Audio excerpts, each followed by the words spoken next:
但市政府虽然是落到最后一个公布31号跨年演唱会有啥物艺人的城市，不过18号一早，市场表示，包括超人气的南韩少女时代小渊、金曲歌王张震岳、歌后魏如萱以及炎亚纶、毕书尽等知名歌手，拢将应邀演唱，而且不是只唱一首，而是30分钟的完整演出。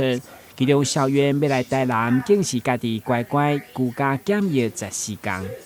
他没有所谓的外交泡泡，也没有所谓的艺文泡泡，他就非常规规矩矩的来台湾，然后做了14天的这个检疫，